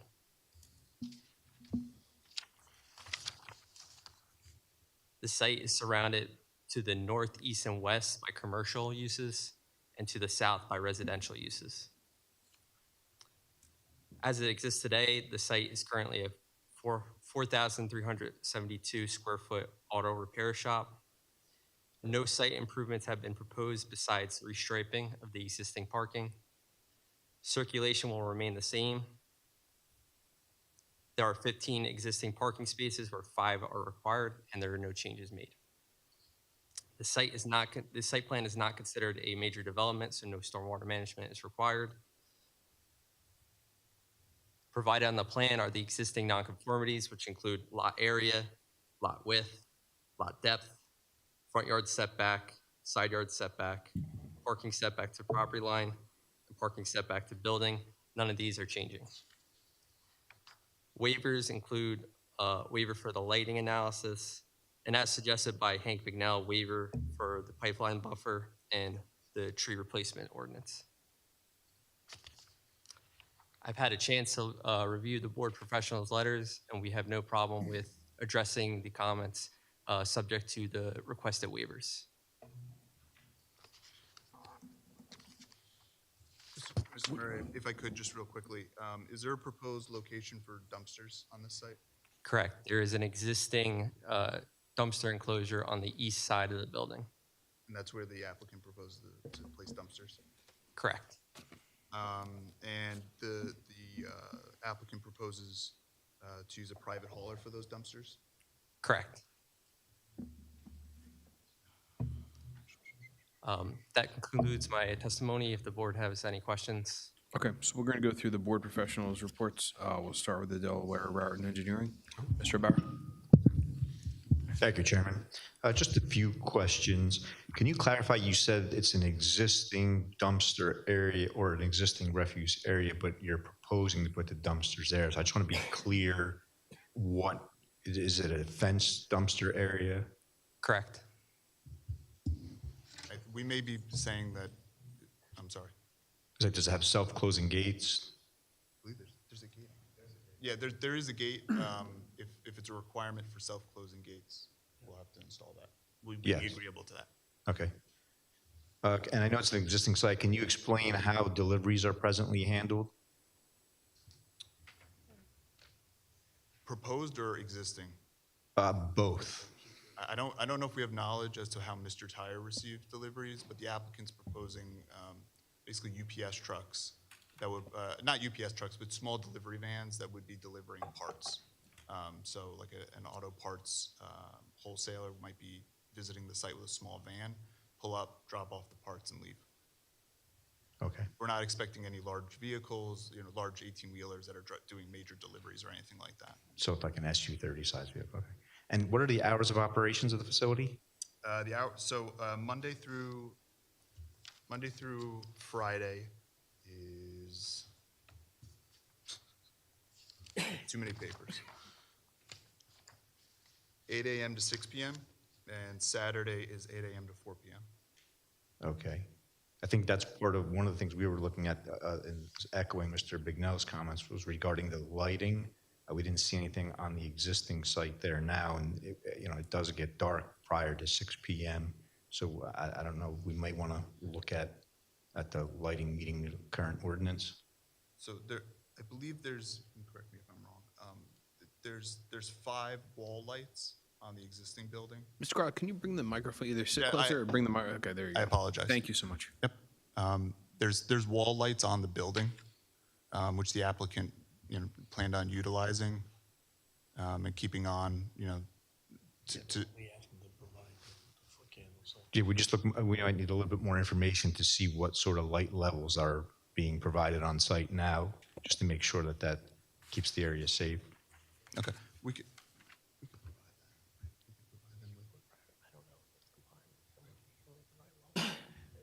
Yeah. So if you'd require, we could provide you with a foot candle study. I think the applicant's plan is to, if necessary, would upgrade the existing wall lights to provide sufficient light. Yeah, if that's would be satisfactory to the engineer. Yes, if that works, that's fine. If it's necessary. I believe that's all, Mr. Chair. Thank you, Mr. Bauer. Mr. Bignell? Yeah, Mr. Chairman, Mike, I have a couple of concerns that I want to just lock into the conditions of approval. I'd like to know the number of vehicles that'll be on this property at any one time. My suggestion is that no more than the number of parking spaces, and that they be registered vehicles. So if we're doing repairs to vehicles, they're not vehicles that are unregistered, and we're not taking parts and things like that. And that we're not storing parts. I think he said that we're not putting any parts or any of that stuff on the outside. And I have no concern, or very little concern, with the lighting if it's going to be, in my letter, I asked that it be, was it built according to ordinance requirements? But I'll be satisfied with the foot candles if it has the minimum requirement along the pedestrian and areas where people park and stuff. They don't have to write up the whole property. I don't really care about that. And then the landscaping. When we had our TRC meeting, this is an existing facility, but I went out there after the fact, and the landscaping is in very poor condition. It wasn't maintained very well. So I'd like to see a landscape plan that shows some additional plantings and a few additional trees on site, because it can certainly use a sprucing up. And those are my concerns. So they agreed to that, then I don't really have any other issues. Sure. So we can do that? Is that? Yeah, I was going to address each of your items, but yes, for the landscaping, we'd be happy to submit a landscaping plan subject to your approval. According to my letter, yeah, that'd be fine. Because, like I said, it's in very poor condition, so the prior owner didn't take very good care of the property. And a lot of people go by that property every day on Route 1, so it should look nice. The applicant planned on doing some, as an initial step, basic landscaping. I think they were going to remove some dead bushes and replant them, but.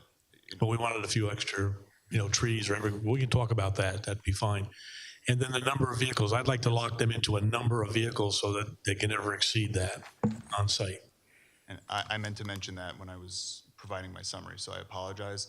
Yes, the plan is to use only the parking stalls on site. So I think there's 15 parking stalls total, 15 parking stalls will be used. So at night, there would be empty spaces for the 6 employees, so the most you could store on site would be 9, is that what we're saying? And I just want to clarify, so there are 5 bays, so they may park vehicles in the bays. That's fine. But in terms of outside the building, correct. So Okay.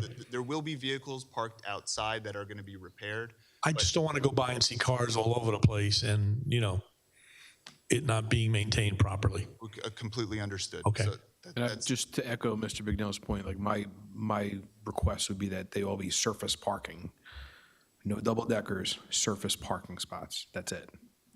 Understood. So what number, if so approved, what number would we agree on? There's 15 stalls, I believe.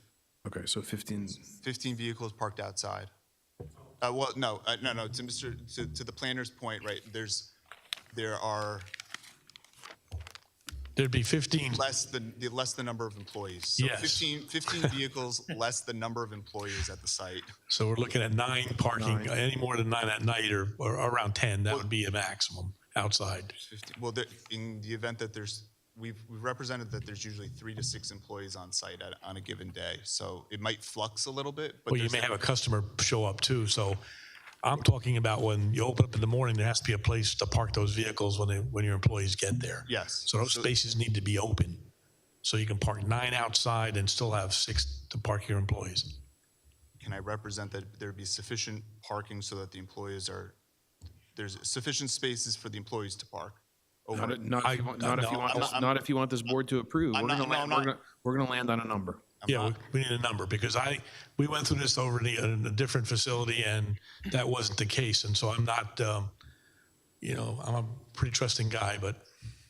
Yeah, and I'm not trying to play games. I'm just, because I gave you a range of employees, I just wanted to make sure we were clear on what that number is. So that's all I'm trying to do. Well, we're giving you have a maximum of 6, right? 6 employees? Yes. Yeah. All right, so there's 9 spaces outside and you got 5 spaces inside.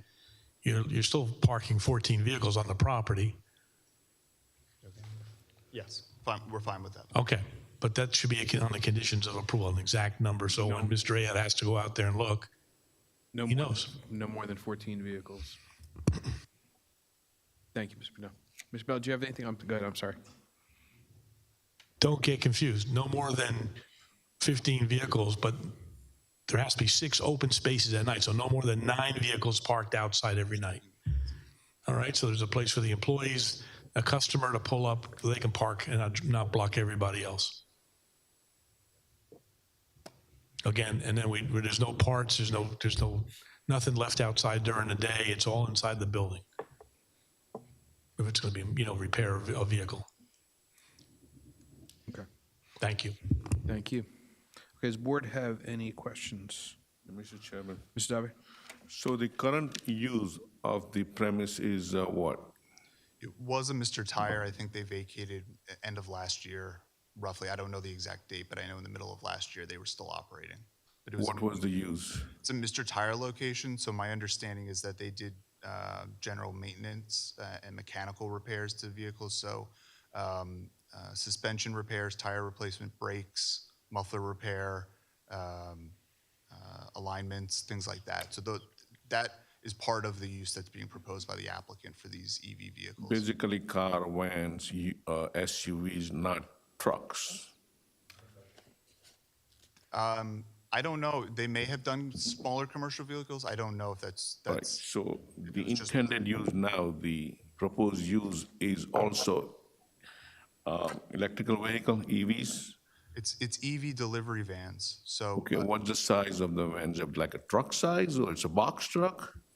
the smaller, it's not a box truck, but something like when Amazon comes by and they have the EV vehicles, the Rivian EV vehicles, they distinctly have the circle halo lights. I don't know if you've seen them or not, but that's the type of vehicle that we're talking about. The And smaller. they would fit in the same parking space that you have there? Yes. And it can drive through because you had the previous existing wireless on a driveway width. It can drive in, out from the current driveway that you have. Yes. EV vehicle, you guys are going to replace the batteries, replace the damaged batteries, creating any hazardous waste there? They may replace a smaller battery, 12 volt? 12 volt, so even an internal combustion vehicle has a 12 volt battery. They may replace that battery. It's not intended that they're going to be replacing the whole battery cell, which is what the EV vehicle runs on. But if you create any hazardous waste, it would be handled per the environmental regulations, DEP or whomsoever, correct? Absolutely. Okay. Thank you, Mr. Chair. Thank you, Mr. Abe. Any other questions, Mr. Murray? Mr. Chair? Mr. Chhabra? So I know that the current Mr. Tire that was presently there did oil changes and such. What kind of environmental report do you guys have on the site in terms of contamination or such?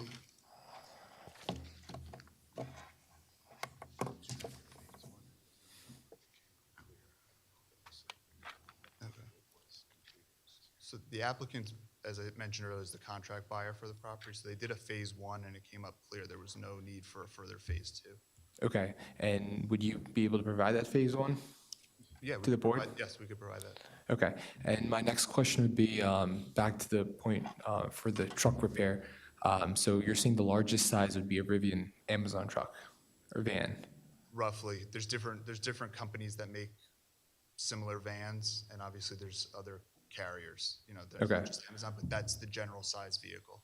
Okay, if you were to say, let's talk about like gross weight in the sense that I want to know, are we looking at, day cabs that are gonna be coming in for repair, or like what kind of size of a truck? So what's the approximate gross weight that you would say that the vehicles would not exceed? Sir, if you're willing to be sworn, we can't have this back and forth. I'm sorry. So I don't know how the board would like to proceed either. I'd like him to be sworn, and I'd like him to answer it Now, at rather this than you providing testimony. Actually, let's do this first. So we're not playing musical chairs. And the board have any other questions for Mr. Murray?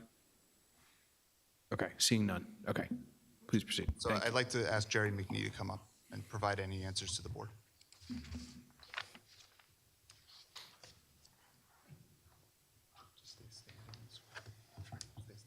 Sir, raise your right hand. Do you solemnly swear or affirm to tell the whole truth, nothing but the truth, so help you God? I do. And when you sit down with the microphone, if you could just state your full name for the record. My name is Gerald McNee, McNee. Okay, Mr. Chhabra. Yes, so, So yeah. Yeah, let him ask your question. Back to the point for the vehicle, the max size of the vehicle that'd be at this facility. So the max size, Rivian makes a EVD 500 and 700. The 700 is the most common one. You'll see at deliveries. It's 9,000-pound weight. Okay. The 500 is smaller. I'm not sure exactly the size. To one of the other questions, it actually drives like a car with the steering radius and all. But that's the max size. That's the max size that would be operated. 9-foot height is the height of it. General Motors Bright Drop has a similar vehicle, although it's not as popular, but we are certified in General Motors Bright Drop as well. Okay. And do you plan on having any storage? You know, most I've seen common practices, people start storing stuff outside, storage containers, box truck, nothing's going to be used outside as storage, correct? No, sir. Okay. The building has a loft inside of it, so it has a sizable loft for any type of storage for parts. Okay. Thank you. Any other questions for Mr. McNee? Seeing none? Okay, thank you very much. We appreciate it. Thank you. If there's any other further questions that come up, we're happy to bring up Mr. McNee to answer. We could always recall him, yes. Our final witness is John Chadwick, who is our planner, provide the testimony as to the grounds for the variances and waivers requested.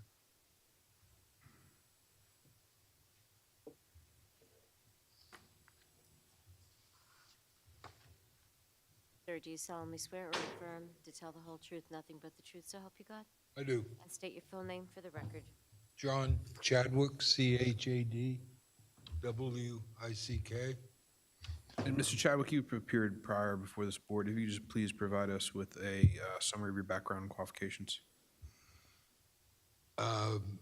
Rutgers graduate, Pratt Institute graduate, licensed professional planner for quite some time, represent municipalities and private industry for a long period of time. And your license are current and in good standing? Yes, it is. Thank you very much. You may proceed. Thank you, Chair. Mr. Chadwick, you've had an opportunity to review the applicant's application submissions Yes, and the board planner and the board engineer's review letters. yes. Can you provide the board, in your position as a planner, with your testimony as to why the variance, the use variance that's required in this application and the waivers that are remaining are warranted? Yes. In preparation, obviously, you go to the site, discuss how the operation works with the client, review the zoning code, review your master plan, and then review all the reports. And also, I've been here for all the testimony previous on this application. And I think the board's got a pretty good handle on what it is and where it sits within the municipality. This particular location has a lot of different automotive uses right around it. It's got a couple homes behind it, right behind the building, tucked in with the odd configuration of roadways in this particular section. But what more important, as I look at it, in terms of a master plan conflict, there isn't any.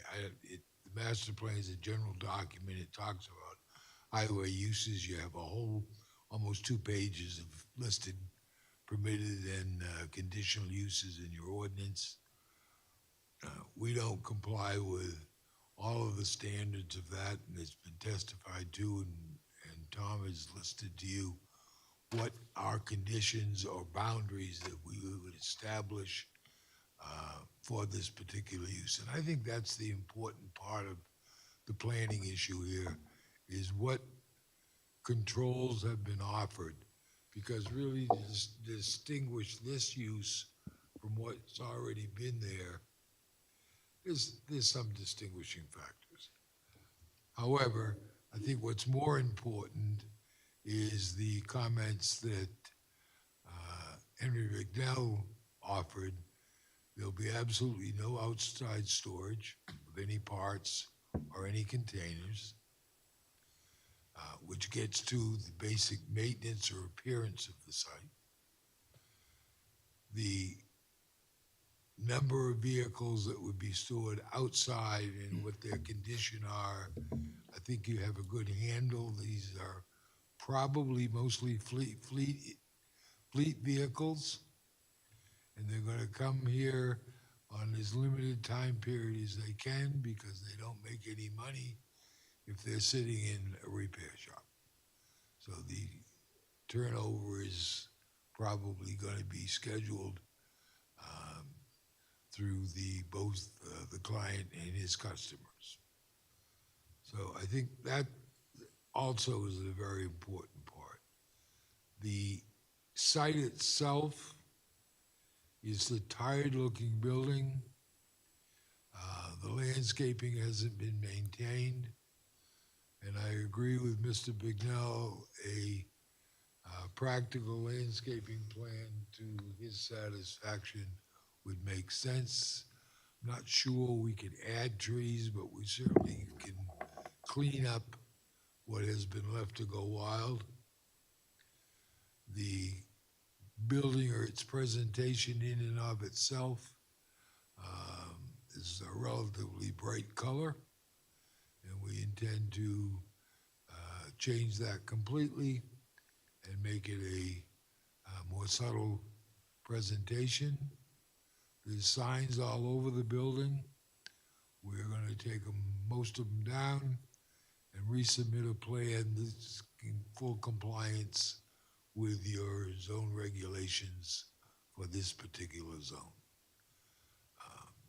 Having said this, you know what the planner's drill is. They go, what do you do? Do you advance anything on the positive criteria, the negative criteria, and a balancing act? The positive criteria, I think I've just outlined it. We're basically taking a building and repurposing it slightly, which is one of the goals of the municipal land use law. Clearly, we're going to upgrade the site based on what I've just testified to as to repainting the building, redoing the signage, and a landscaping plan, as well as the outside. Mr. Chadwick, I'm just sorry to interrupt you. If you just bring the microphone a little closer so we can hear you. I'm sorry. No problem. Thank you so much.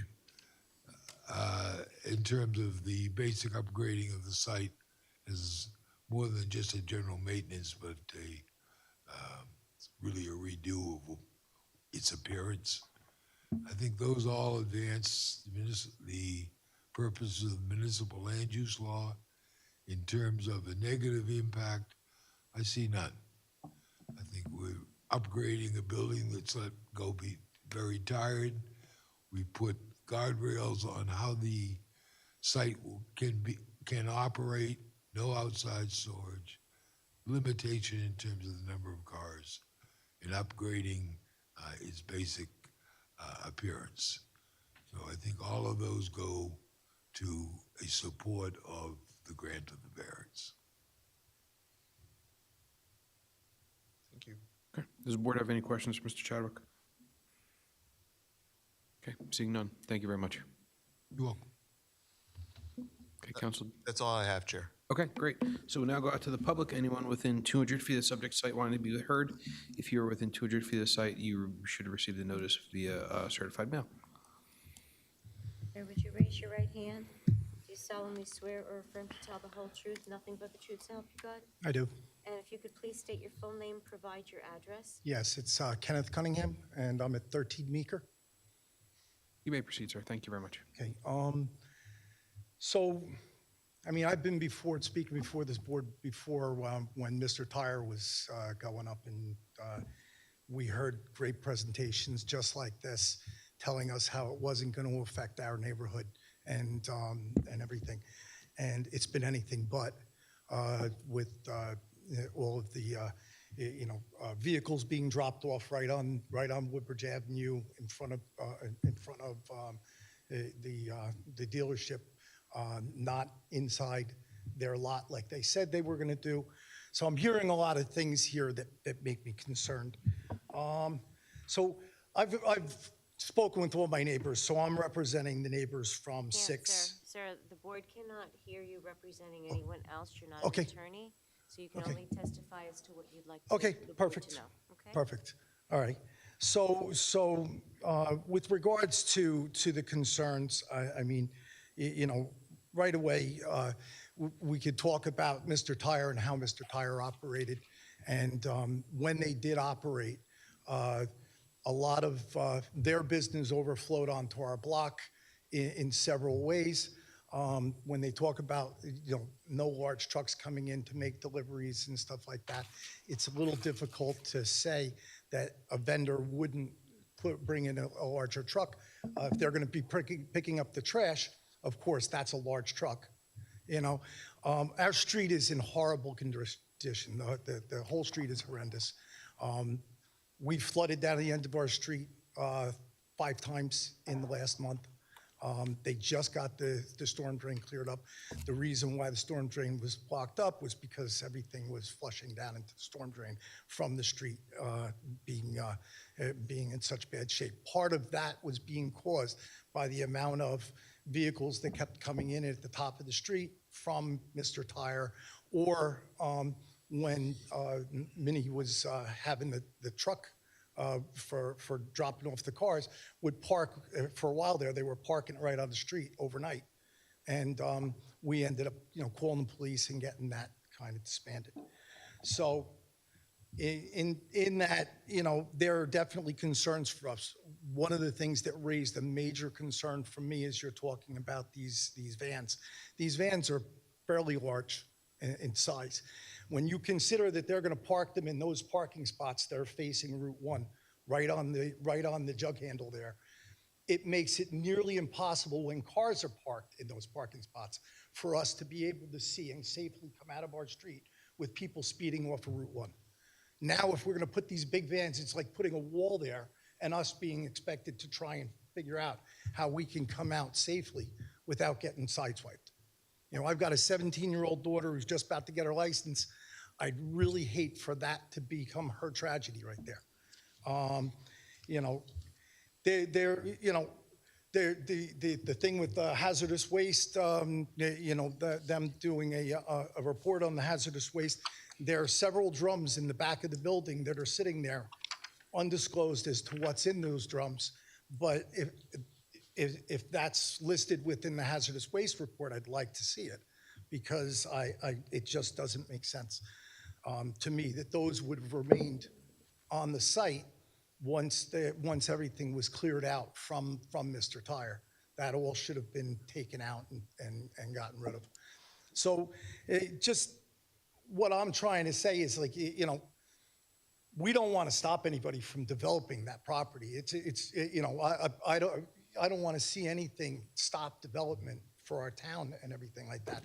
The thing is that we have to do something about the safety concerns to make that a viable option, So whether that would be a coordinated thing where something would have to be put out onto the off-ramp, some type of a speed hump or something like that, that's gonna slow those people down to 25 miles an hour. Because those people, I'm telling you, they come off of there and they're 45, 50 miles an hour when they're coming off of there. My son crosses there when he goes to catch his bus in the morning, and he's dodging cars all the time. So, just on the safety concern alone, that's probably my biggest complaint there, is just how to make it a safer environment. I'm sure that you would agree that that's what you would want to bring, a safer environment to our neighborhood. We don't want to have it where it's going to be detrimental to us and cause us unnecessary risk. So that's probably, all. Let me just make sure I charted a couple of things down. And just in wondering about the configuration, I can just answer that question. When they did the overpass, all of those streets used to connect through to the other side of Woodbridge Avenue. Once they put the overpass in, it separated everything off. Those two streets, Lloyd and Meek, are both dead-end streets now. So we're kind of like, like you said, we're a little niche back there. We like our little bit of privacy back there. Kind of people forget that we're back there sometimes, which is not so bad. But just coming out of there, we want to be able to be safe when we come out. All right, so thank you very much. Absolutely. Sir, just before you go, so the mini dealership, I was on this board when we approved it. So they're the hauler that delivers the vehicles, they're storing it overnight? They were. Once we called the police and the police got involved, they stopped storing it overnight, but where is it? As I could show you, right on the off-ramp, they're parking it right across the crosswalk that's supposed to be there for pedestrians. They're parking it right there and offloading when they're supposed to be offloading on their own property. And that's okay, that's current? This is coming off of Route 1 right here, right in front of Minnie. You can see this pickup truck is trying to avoid to get around the truck. That's not the way it was supposed to be. Okay. You know, as far as the landscaping, the only other thing was the landscaping is just asking that no landscaping be put in that's going to obstruct our view. You know, that would be the other concern. Okay. Tim, can I have that photograph that you just held up? Sure. Because we're going to mark that as objector Sure. 1. Absolutely. Or 1. Why don't you ask him what date on that thing is? And then you could just head back to the microphone. I have another question for you.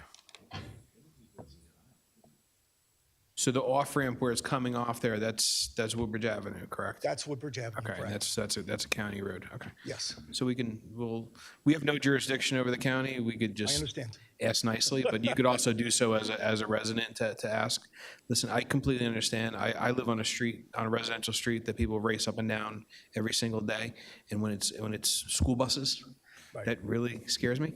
Right. So I hear you completely. Yeah, and on just, I mean, we've got little kids that get picked up by their buses over there and everything like that. So, the concern is really, is if you've got all these spots filled, with these cargo vans, it really does create a wall where we're not able to see what's coming off of Route 1.